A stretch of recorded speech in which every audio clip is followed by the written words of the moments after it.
Good morning, on a mild, bright and sunny day. It is Monday, October the 2nd. I've got a nice hot cup of tea and a box to continue unboxing. And what I'm going to pull out of here, hold of it, is this, which is Ultraviolet Grasslands and the Black City. Second edition. At last I've been able to get hold of a copy of Ultraviolet Grasslands. You've just not been able to find a copy anywhere. So, fair hero, the end alone waits all travellers, and at the end was the journey all in vain. All journeys end in vain, muted the observer at the end of time.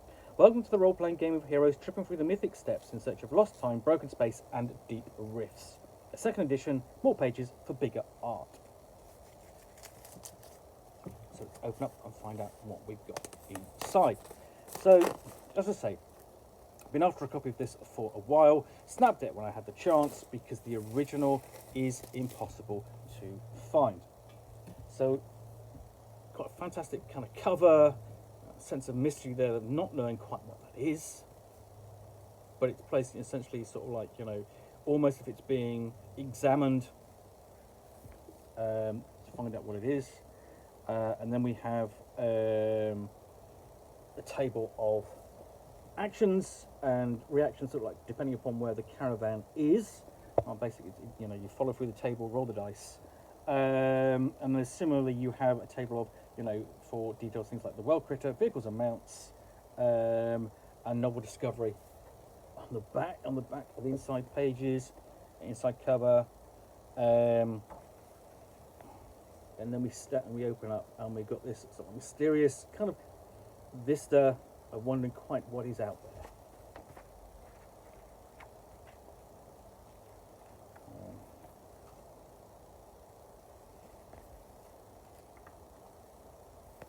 Contents page. Introduction and discussion about what the traveller is. And first question is essentially asking who the hero is, and you've got tables there for creating them. So it might be sort of like a purple. Let's have a look. Purple folk doghead anarchist. Why are they on the road? Stories of secret healing vegetable. What do they bear? Yellow cape of pure steel silk, and so on. They've got a list of names. Do they need another quirk? Roll up a character. You've got a complete a mini background. And then the sixfold system Rosetta. This is the means of creating your character before you set out on the road in your caravan. And then we have the grand map. This is the region that the player character will be traversing and exploring.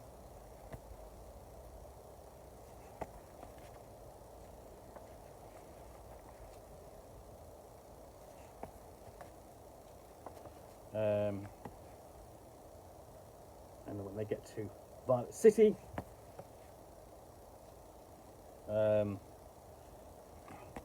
where they will enter the Hall of Graceful Cats, civilized debauchery in the shades of purple. So, civilized. We look at the civilized debauchery in the shades of purple. You've got tables for carousing, drugs in the purple haze. What might be found at the last gastronome. Then out on the low road and the high.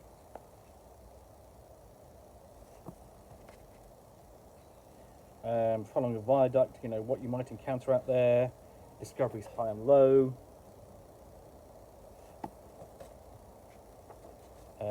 Step of the lime nomads and discoveries among the nomads.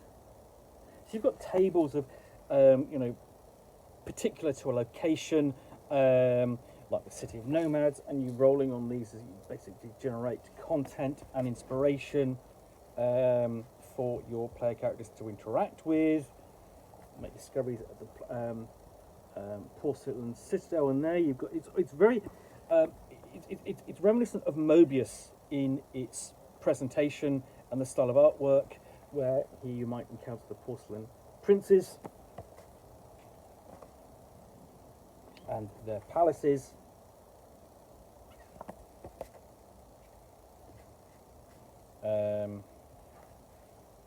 Discover the Potsherd crater and what's discoveries in the Potsherds or Potsherds. Locate a glass house of the dead prince.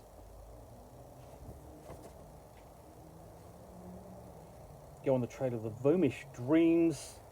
And there are discoveries to be made on the trail. Vom nests. You've got like a dungeon there to explore.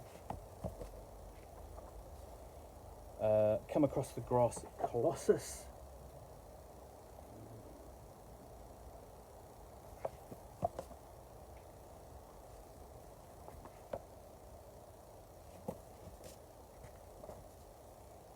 Glass Sarai. So it has all the feel of essentially of very European science fiction, of a sort of like a lost land future.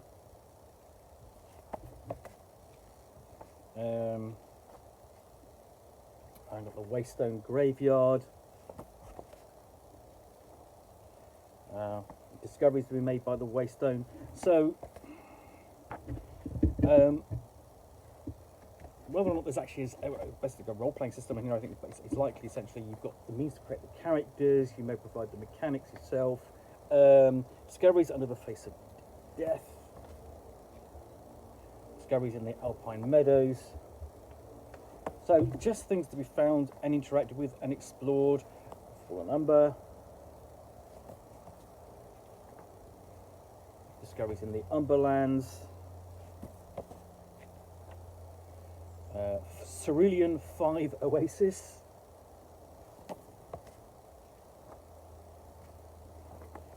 Long Reach, and basically just tables and tables of content associated with fantastic artwork. And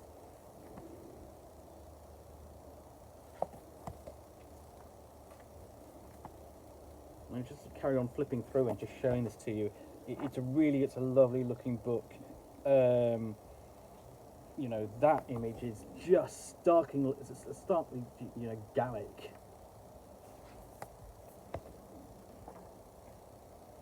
Discoveries in the White Glass Ocean. And at Moon Facing Forward.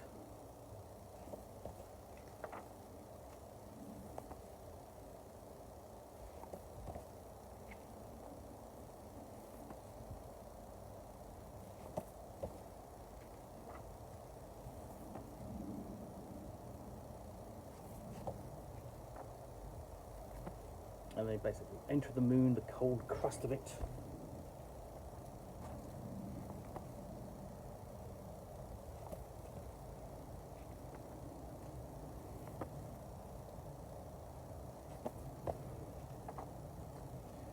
Playing with the crystal ship, and then discoveries among the stars, fast and slow.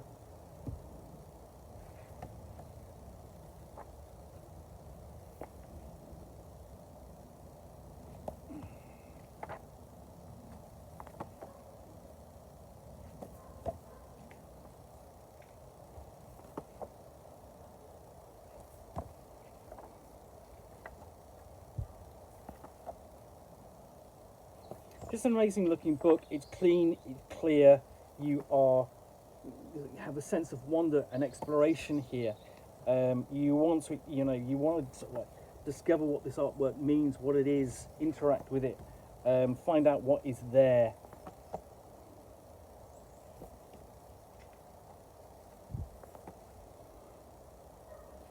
And that's, it's as much as, the artwork is great. It's how the player characters interact with it and help bring it alive.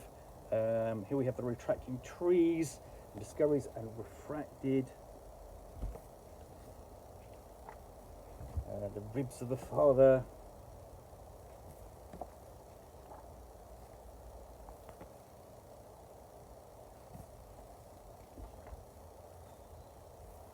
Discoveries in Terra Nova.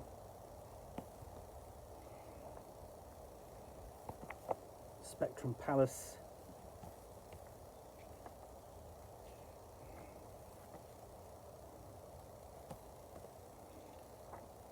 Discoveries beyond the satraps. So this really is a book all about exploring and discovering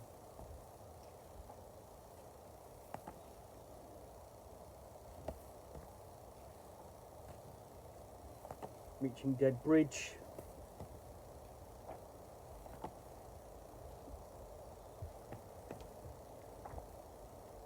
Dark Light Passage and discoveries in the darkest light.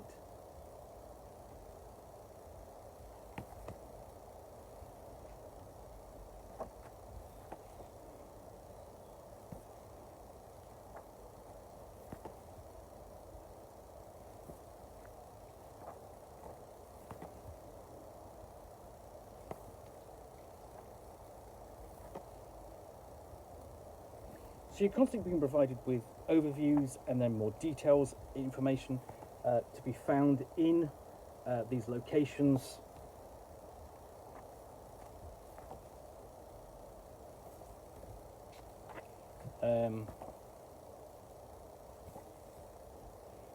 Revealing more and more of the setting.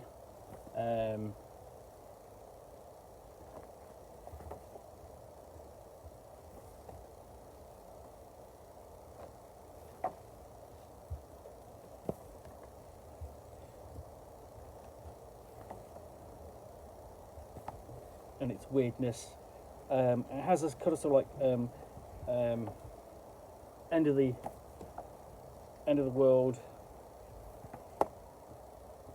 kind of dying Earth sort of thing. We've got guidance here for running the caravan. The player characters will be aboard, you know, handling the inventory and sacks and time and the misfortunes that might befall them. Destinations and discoveries, how to handle them. What happens if it all goes wrong? Trade and goods. You know, essentially, this is primarily sort of like the fundamental reason for the caravan is trade. And we've got an example of the first caravan that sets everything up to play. The financiers, trade routes, including milk runs, getting the sort of like characters off to a start, caravan quests, and then stuff to be found, vehicles and mounts, humanoids,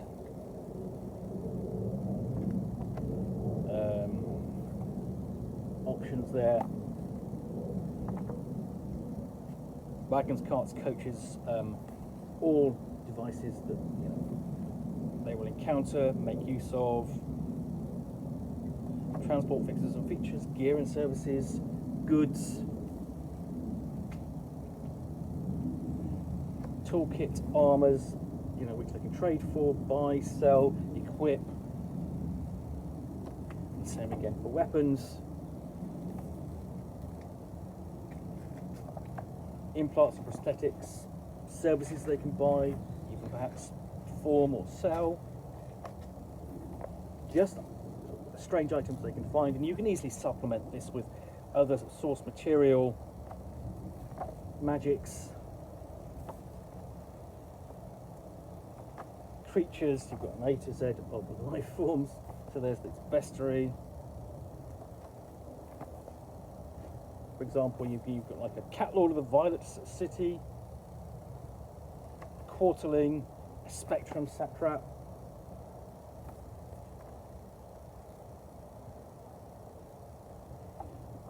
a Vome, a violent mechanism,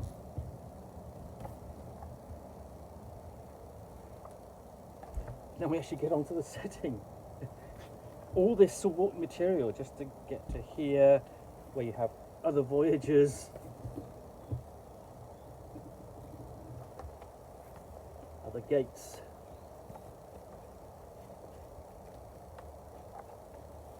histories, languages,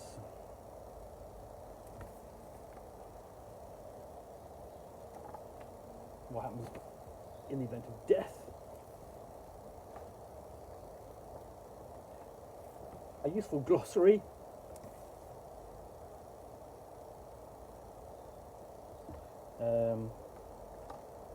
and sheets for your caravan, and then you have the index terminus.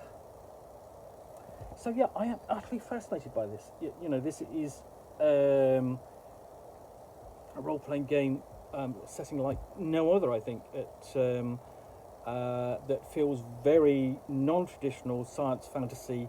I'm really looking forward to giving this a good read and review in due course. Anyway, so hope you've enjoyed this unboxing of the Nook. If you have, then please do click on the like button down below. And of course, if you've got any comments or feedback, I do appreciate you taking the time to post those. And if you want to be alerted to yet more unboxings in the Nook, where you'll see me out here with a box from which I will unbox a book or game or supplement and chat about it to the best extent of my knowledge for roughly 10 minutes or so, all of course accompanied by a nice cup of tea, then please do click on the subscribe button down below. Thanks again for watching another unboxing of the Nook. Be back again soon with another one. Bye for now.